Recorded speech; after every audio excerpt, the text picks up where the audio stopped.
আমি রান্না করতেছি, মা পাশে দাঁড়িয়ে দাঁড়িয়ে দেখতেছে আমি কি করতেছি। খুব ভালোই লাগতেছিল, মা দাঁড়িয়ে দাঁড়িয়ে দেখতেছিল আর আমি রান্না করতেছিলাম। হ্যালো ভিউয়ার্স, আসসালামু আলাইকুম। সবাই কেমন আছেন? আমি খাদিজাস কিচেন থেকে খাদিজা বলছি। আমি আলহামদুলিল্লাহ আপনাদের দোয়া এবং আল্লাহর রহমতে খুব ভালো আছি।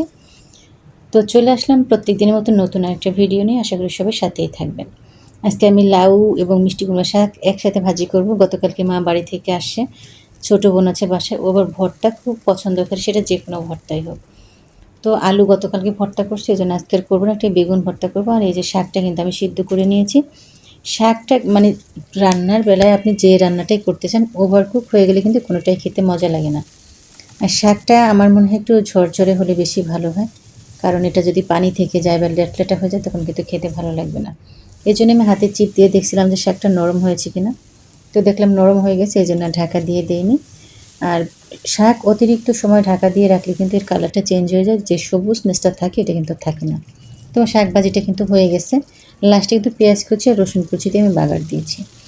আর এটা হচ্ছে সেই ব্রিগেড মাছ, এটা আমি আজকে রান্না করবো একটু অন্যরকম। অন্যরকম বলতে কি সব বাটা মশলা মানে ব্লেন্ড করে নিয়েছি, কিন্তু কোনো কাটা মশলা দেবো না। এখানে আমি কাঁচা পেঁয়াজ মানে কুচানো পেঁয়াজ আর হচ্ছে কাঁচামরিচটা ব্লেন্ড করে নিয়েছি। তো প্রথমে মানে আমার প্রয়োজন মতন তেল দিয়ে, তেলে প্রথমে একটু 3টা তেজপাতা দিয়েছি জাস্ট ফোড়নের জন্য। তেলের মধ্যে তেজপাতাটা দিলে খুব সুন্দর একটা ফ্লেভার ছড়ায়। ফ্লেভার ছড়ানোর পর অন্য অন্য ইনগ্রিডিয়েন্টস আপনি যোগ করবেন, তাহলে এই ফ্লেভারটা মশলার মধ্যে ঢুকবে। এরপর আমি পেঁয়াজ বাটা, কাঁচামরিচ বাটা, তারপর ধনিয়া, জিরা, হলুদ, শুকনো মরিচ এগুলো দিয়ে মশলাটা খুব ভালোভাবে কষিয়ে নিয়েছি। এটা অনেক বড় একটা মাছ ছিল, 7-8 কেজি ওয়েট। তো আমার শাশুড়ি বাড়িতে থেকে মাছ দিয়ে দিয়েছিলাম, তো মা বললো কি এই মাছটা এত মজা লেগেছিল না। কাঁচা মাছ রান্না করছিল, না ভেজে মনে হচ্ছিলো যেন শুধু খেতেই থাকি খেতেই থাকি। আসলে যে কোনো মাছ মানে যেটার যে সাইজ হওয়া উচিত সেটা যদি পরিপূর্ণভাবে সেই সাইজের হয়ে থাকে, সেটা কিন্তু খেতে একটু বেশিই মজা লাগবে। তো মশলা দিয়ে কষিয়ে মাছটা দিয়ে একটু ঝোল দিয়ে দিয়েছিলাম। যেহেতু মাছটা অনেক বড় ছিল, সিদ্ধ হতে একটু সময় লাগবে, একটা মাছ কিন্তু ভেঙে যায় না। তো আমি যতক্ষণ না রান্না করেছি সম্পূর্ণটা টাইম কিন্তু মা পাশে দাঁড়িয়েছিল। তাকে আমি টেবিলে চা দিয়েছি, সে দাঁড়িয়ে দাঁড়িয়ে চা খেয়েছে। আমি বলছি মা তুমি কী দেখতেছো? মা দেখে আর মিটমিট করে হাসে। আমি বলছি মা কী হয়েছে? তুমি এখন কত কিছু রান্না করতে পারো। বলছি তুমি তো কখনো কিছু রান্না করতে দিতে না। আমি জীবনে একবার একটা বেগুন কেটেছিলাম, সেটা চিকুন মোটা হয়েছিল দেখে তুমি ফেলে দিয়েছিলে।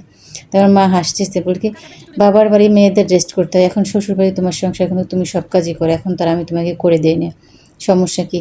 আর আমি বলছি কি মা তোমার মতন তো আমার হয় না, কাকি না তুমি আমার চাইতে ভালো পারো। সে খুব প্রাউড ফিল বলতেছিল যে না তুমি আমার থেকে ভালো পারো, খুব সুন্দর রান্না হয় তোমার, স্বাদ সব রান্নাগুলো অনেক মজা হয়। তো মার কথা শুনে তো আমি একেবারে মানে ফুলে ডাবল হয়ে গেছি খুশিতে টইটুম্বুর। আর এটা দুপুরের জন্য হাতে মেখে রেখে গেলাম রান্না করার জন্য।